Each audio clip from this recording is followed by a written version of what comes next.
What's up, everybody? Josh Armijo here. I hope everybody's doing good and well and stuff. I got a show concert review to do for you guys, and I'm going to be talking to you about my time and experiences at this year's edition of Destroying Texas Fest in Houston, Texas. This is, of course, Destroying Texas Fest 14, and this took place once again at the BFE Rock Club in Houston, Texas. And throughout the last several years, I have been consistently attending Destroying Texas Fest, with the exception of the 2015 edition. Of course, all of you know I was in Ohio for Hell's Head Bash at the time, but I've been going to this festival a whole lot. And after attending this weekend, and after how tired and exhausted I have been from seeing so many bands, hanging out with so many people, partying and raging way harder than I ever expected to, this is without a doubt my favorite fest to be attending, not just in Texas, but the world. This fest is the real deal, and I cannot stress enough how much I enjoy attending Destroying Texas Fest. Anybody who is an extreme metal fan should be attending a fest like this. But yeah, anyway. 18 bands spread across 3 days. This time around is a little different because there was no pre-fest. It was just straight up 3 days of continuous metal bands, and all three of these days were so fucking stacked. Starting off with day one, it was one of the days I was the most excited for more than anything. Judas Goat from Dallas, Texas started off the show properly. They put on a very, very good show. Very simple and straight to the point black metal, but they had a great time doing it, and it was awesome to watch them play. The next two bands after that is when shit really decided to start getting ignorant. It was a back-to-back dose of Black Death metal hatefulness in the form of Abysmal Lord and Caveman Cult. Abysmal Lord from Louisiana, I don't need to say too much about them. Those guys are some of the coolest dudes ever. I mean, if you ever want to see Proclamation live, you're gonna have to deal with Abysmal Lord for the time being, because they get the job done. They are so consistent. They are so heavy. Things got real ignorant during their set, and things got even more ignorant when Caveman Cult came on. Of course, Caveman Cult from Florida, they've been on quite a hot streak as of lately, putting out their debut full-length material, their new 10-inch EP through Larval Productions. They put on a very, very killer live set. I love their look. I love their stage presence. I love their attitude. Grant from Abysmal Lord played guitar with them on this set. I don't know if he's in the band officially or not, but it was cool to see him do double duty with Abysmal Lord and Caveman Cult. It was awesome sight to see. They played a great bunch of material from their debut, their new stuff. A whole lot of killer material spread between both of those sets, but that's just something I'll never forget, seeing those two bands play back to back. So fucking awesome. Next up, we had Ungod from Germany. Of course, they played in 2016, and that was their very first time playing a show in Texas. I think it was their first live show ever, but they came back stronger than ever, more dedicated than ever. Such a great, great set. A lot of passion, a lot of hate. Very much genuine old school black metal. That's what a band like Ungod are all about. And they put on an incredible set. Next up was Force of Darkness from Chile. Of course, like I mentioned, I was in Ohio in 2015, so I didn't get to see them for their first time here in Texas. But then when they came back, easily the best set of the night for me. So mind-blowing. It was so packed in there. That's one other thing I want to mention about this particular year of Destroying Texas Fest, is this is probably the most packed I've ever seen a Destroying Texas Fest. There were so many people. It was so incredibly suffocating to see this venue get crowded and packed as it did. But none more so for when Force of Darkness played. Their set was amazing. I know I've always dug and appreciated what Force of Darkness had been doing, but getting to see them live finally was so satisfying. Their vocalist playing bass as great as he did, doing those high scream Wagner style vocals, was so wonderful.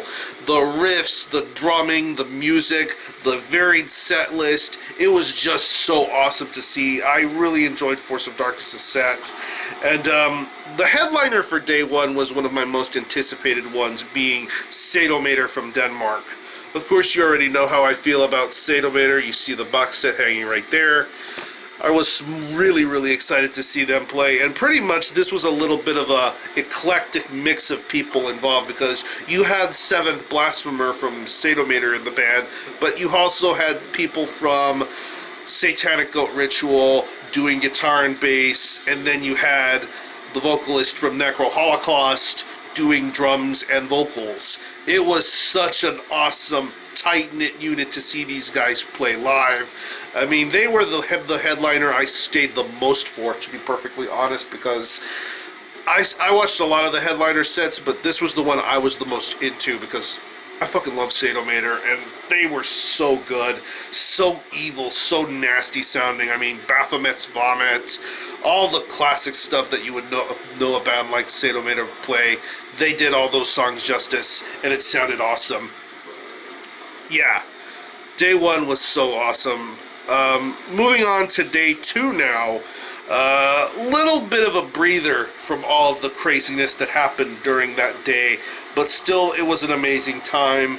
Expander from Austin was on the bill. Of course, Expander, they're on Nuclear War Now Records, and they play this really wild hybrid of metal and punk. I mean, if you're into stuff like Voivod or later or early Voivod, you would appreciate a band like Expander. They were so awesome to watch. Really, really killer performance. I think this is probably the best Expander set I've seen them do yet.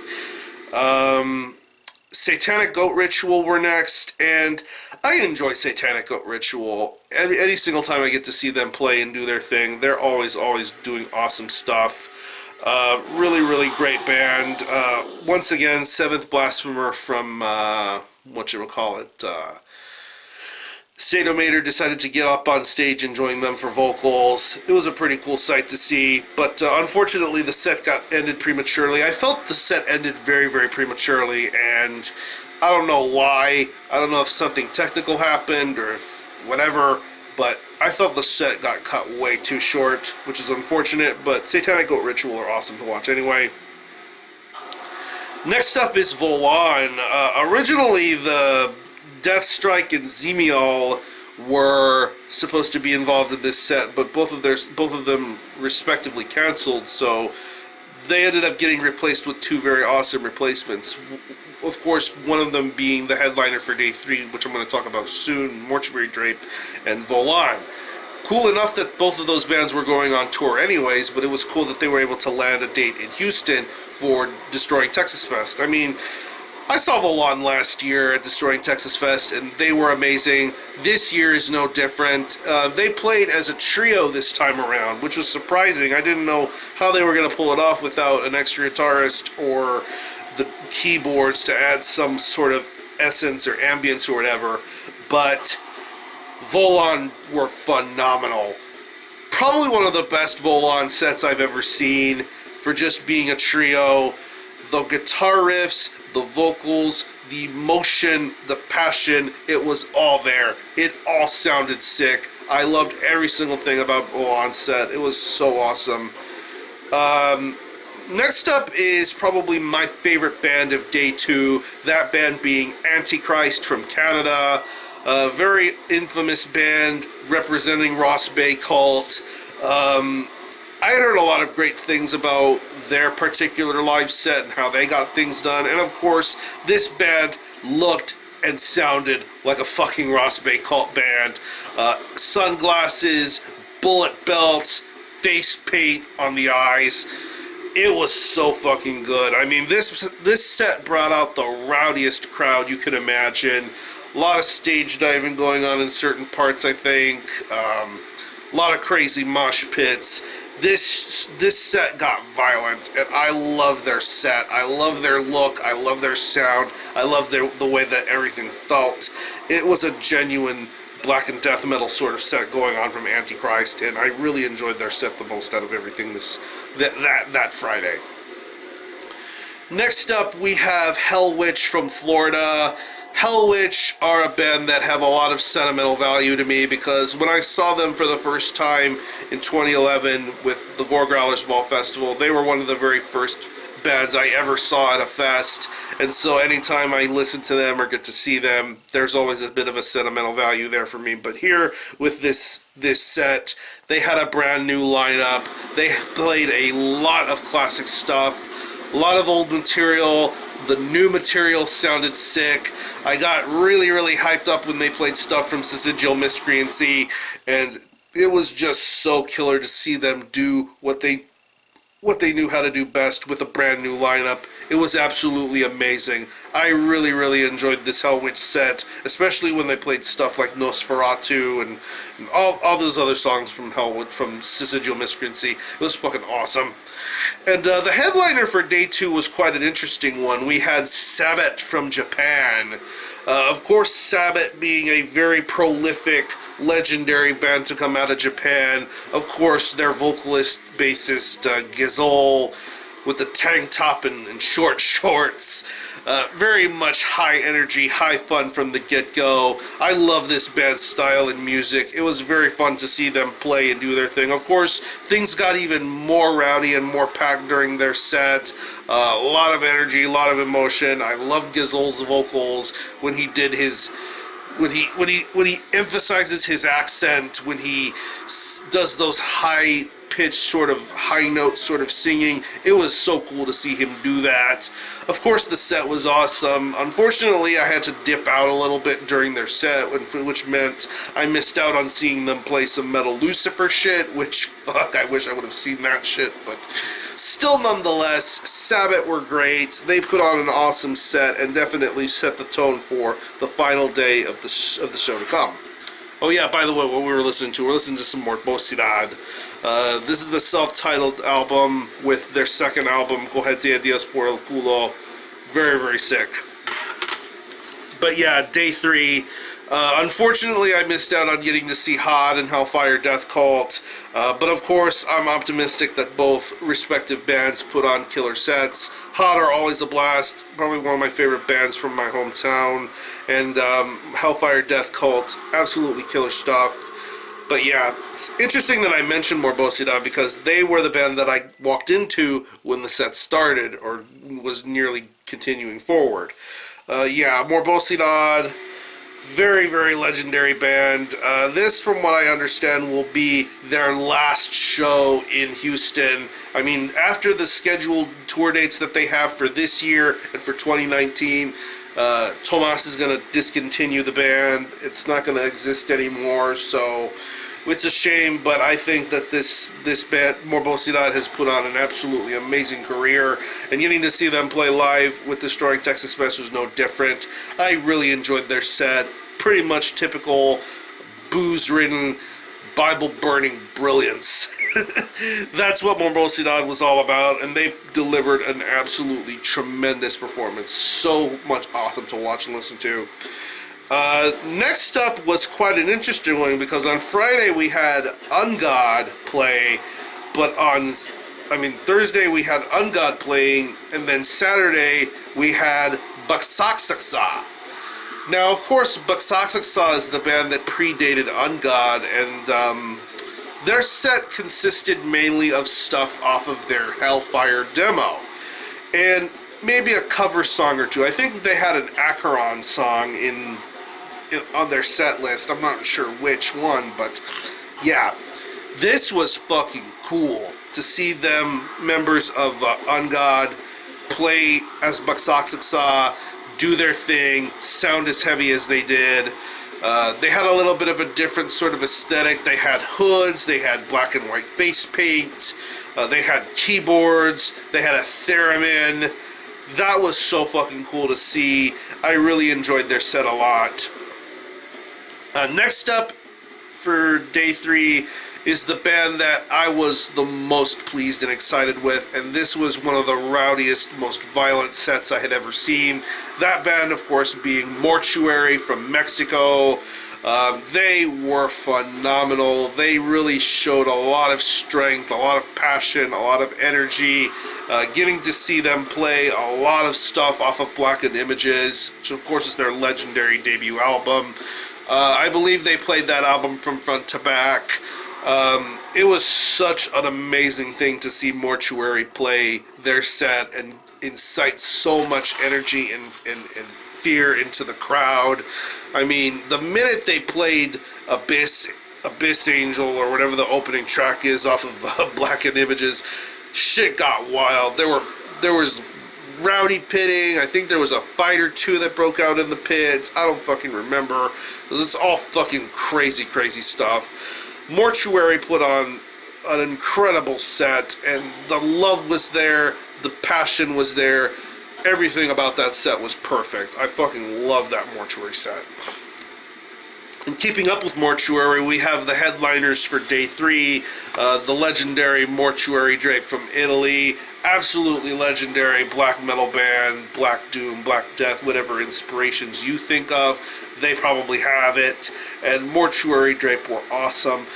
Once again, I love this band's look. I love the way they look. I love the way they sounded. I love the way that they played. Strangely enough, during one of their songs, the power had completely gone out. I don't know if there was some sort of power outage or if there was something that was going on outside, but it was fucking weird seeing them get all up and playing, and then all of a sudden this shit happens to them, which fucking sucked at first. But they strove on forward, and they played tremendous stuff. They played a whole bunch of old stuff, whole bunch of new stuff, classic material. It was really a great set to see them play. They put on a good hour's worth of material into that set, and it was very much enjoyable from the get-go. Of course, they are doing the tour with Volon, and if you get a chance to ever see Mortuary Drape, definitely do so. Again, this whole weekend got me exhausted, so I didn't really get to see a lot of the like last bits of their set, but they were great from what I saw and what I witnessed of them. I fucking enjoyed it all the way through. But yeah, holy shit. This weekend solidified why I love Destroying Texas Fest, why I love going to shows in Houston, and why I had a great time getting to see and spend time with some great friends, getting to meet some old friends, some new friends, all that other stuff. But Destroying Texas Fest is the best metal fest going right now. I mean, you have your death fests and your international affairs going on, but you really need to support Destroying Texas Fest, because this year was amazing. It's only going to get greater and better from here. I honestly don't know if this really tops last year with Cyanide and Possession and My Octobliz, but this year is a special one in its own right. I had a blast attending this and getting to see all these bands play. It was memorable, and I'm never going to forget this. So, yeah, keep your eyes peeled for the next couple of days, because I'm going to be uploading a bunch of live footage that I took from this weekend. I got way more live footage than I did last year. A lot of great bands to be checking out, and of course on Friday I will have my merch collection update. I got a whole lot of stuff this weekend, and I can't wait to talk about it with all of you. If you happen to be attending Destroying Texas Fest this weekend, if you were there, let me know what you think, how you felt. Did you have any favorite bands? Who do you want to see next year? Let me know. Let's talk about it. Destroying Texas Fest is the best damn metal fest in the whole wide world. Ugh. Yeah, so I'm going to conclude this video. Thanks a lot for watching. Thanks for checking out my channel. And until next time, Army out.